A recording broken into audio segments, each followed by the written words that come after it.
So you from the area? We're actually looking for a home in Potomac, Maryland. You don't have a home? I have 4 homes. Okay. Okay, Monique is back. I'm going to review season 10, episode 7 of Housewives of Potomac. That was Monique. Even though that saying is not, it doesn't apply anymore, but that saying is iconic. All right, so let's get right into this episode. And before I get started, I recently did a video on Monique, so check that out. I'll put that in the description box. I titled it The Peaks and Valleys of Monique Samuels. It just talks about kind of like her career and what she did while she was on Potomac. But this episode basically starts with Ashley coming over to Monique's house. Monique is being reintroduced to Real Housewives of Potomac. Um, when she started to talk about the death of her parrot, T'Challa, this is in Monique's confessional, Monique actually begins to cry when she talks about the divorce from Chris. She's not crying. She actually says that she's 300 pounds lighter, referring to Chris. Yes. But you know what? I want to talk about Ashley and Monique's relationship, this friendship, and I'm using air quotes. I believe their main commonality is their disdain for Candace. I really don't see this as a genuine friendship built on genuine interest. Like I said, with the exception of the disdain for Candace. Monique used to be my favorite Potomac housewife, and Ashley has always been my least favorite, and I don't see anything that these two women have in common. But the conversation was basically Ashley bringing Monique up to speed with the group, who's in jail, who's not in jail. I am shocked that Ashley didn't tell Monique that Stacy was inquiring about Chris. I know that was very hard for Ashley. But anyway, let's go on to the next scene. Oh my goodness.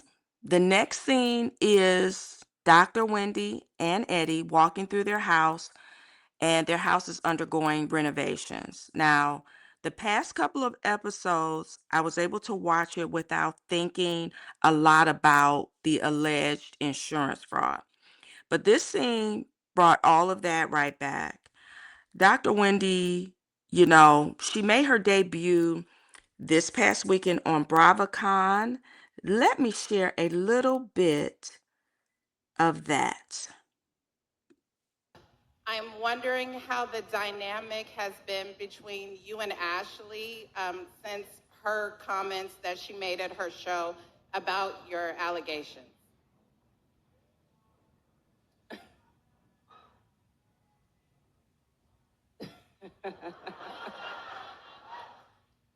We will save it for the reunion. Well, I would like to take this opportunity to say, sit on down. I can say what I need to say, fam, okay?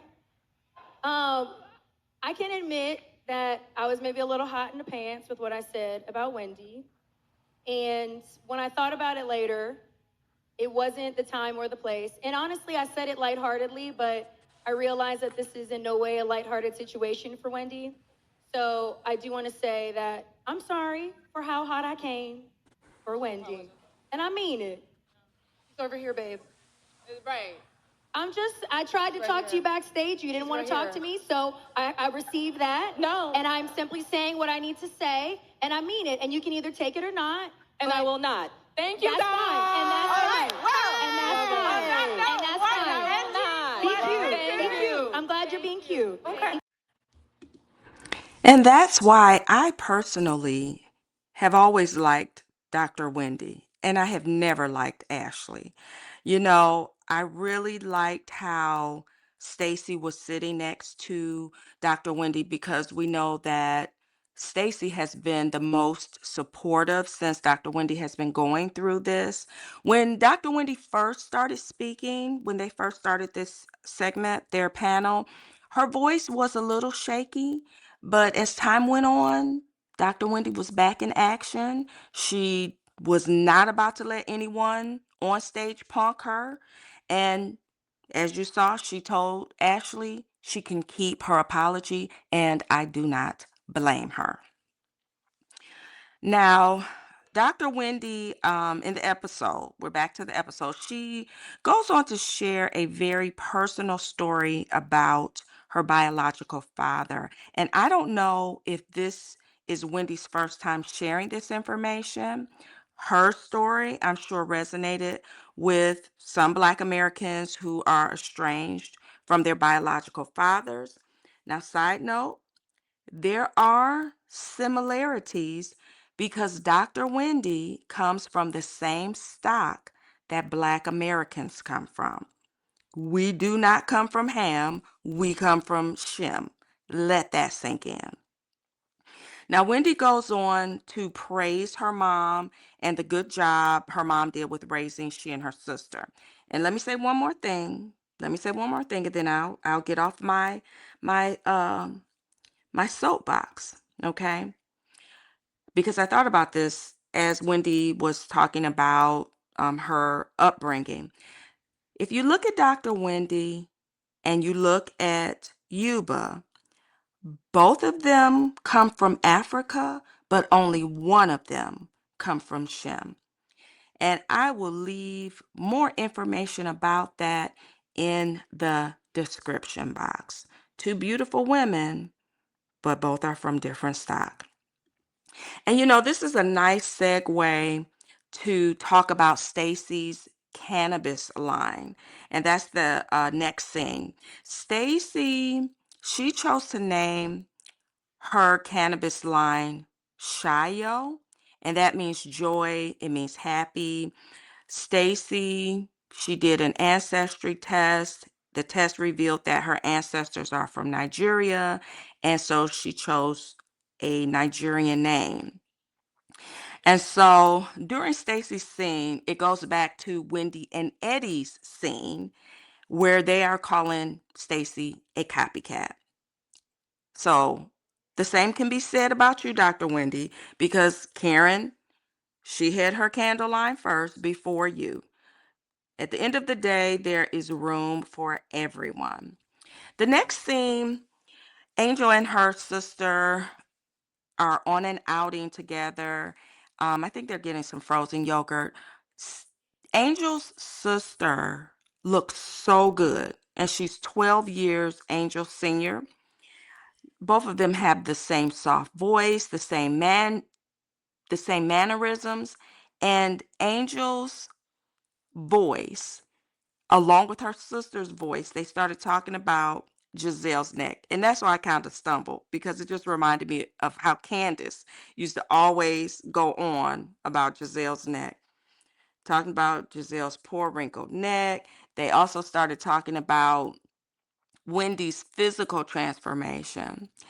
And what was funny about it is they were going off in such a soft, even keeled manner. And I think that we have, or at least I know I have grown accustomed to loud, messy women like Giselle. So, but that's all I have to say about Angel and her sister. They look just alike, and Angel's still feeling some kind of way about the women talking about the filters that she used, on social media. So the next scene, we see Tia. She's at home with her family. The only thing that was in my mind during this scene, Tia has a beautiful family, was, gosh, how does it feel to be raised by a princess? Because I believe Tia's mom is, or no, Tia's a princess. Tia's a princess. And, how does her children feel? That has to be a very unique feeling. But that's all I have to say about that scene. Beautiful family. Now, this next scene, Giselle, she's driving in her beautiful G-Wagon. She's headed to the airport because she's about to get on a plane and fly to Atlanta because she has a court date. She's in litigation regarding her deceased father's will. And she stated that her father left his entire estate to her and her daughters. Interesting. She claims that a new bogus will was signed when he was incapacitated. Now, I don't know why a spouse would not leave something for their spouse because they are actually the primary next of kin. Okay. And we know if you all have been watching the Braxtons, Kevin Jr., he thinks that the next of kin is kid. Okay. And I guess Giselle is going to find out as well. And later on in the episode, Giselle ends up, the case was not settled, and the outcome is yet to be determined. But I just thought that was interesting. I couldn't help but think about little Kevin Jr. He was saying that his dad was the matriarch of the family, and next of kin is a kid, and that was a mess. Now the next thing, Greg and Kiarna. So, Greg has 3 children, and if there are some single women that's middle-aged, like Kiarna, and if you're still listening, please listen. Please listen to this part before you exit. So, Greg, he's 6 years older than Kay, and he's content with being girlfriend, boyfriend, okay? Kiarna is 37. And so I looked up her birthday. She is going to be 38 on the 28th of this month. So let's say she's 38 years old. All righty. My advice is do not waste your youth on men like this. The youth that you have left. Because like I said, she's 38 years old. She's also wasting all of that pretty on a guy like Greg. Men like Greg, they're not looking for a serious relationship such as marriage. Sorry, don't mean to bust your bubble or bust your dreams. If you want to be married and start a family, then you need to get with a like-minded man. If I was Kiarna's age, you bet I would have a deadline. Yeah, you are going to give me a deadline. Yep, you all don't want to end up getting older and older and you to let some man string you along because that's exactly what's going on in that relationship. Let's go on to the next scene. Stacy and Wendy, they meet at a restaurant. They discuss Stacy's cannabis line. The conversation was very lighthearted and I could tell there was no animosity between them two. There was no animosity on Wendy's part. I really like them together. Wendy is 44, Stacy is 53, and they're just on that same maturity grown woman level. And that's why that relationship is working. Next scene. I don't think I skipped any scenes. Jazzy is married. It was a beautiful wedding. Wendy, Ashley, and Stacy were present, and the colors were red and white, and it looked beautiful. It looked like she got married at a mansion, a beautiful estate. Or you all let me know. Was that her football boyfriend's house? Let me know. It was beautiful. So the episode ends with the ladies celebrating Pride Week. And this is Monique's first time being around all of the ladies. I think that Giselle and Monique are going to be okay. They were fine on the panel at BravoCon this past weekend. Their past rift is water under the bridge. Kiarna wasted no time trying to get something started between Monique and Stacy.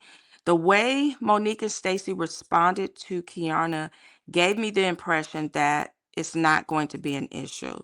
It actually made Kiana look like she's desperate to keep her spot as a housewife. And that's where the episode ends. Let me know your thoughts. If you made it this far, you might as well subscribe. Please like the video, share it. And like I said, let me know your thoughts.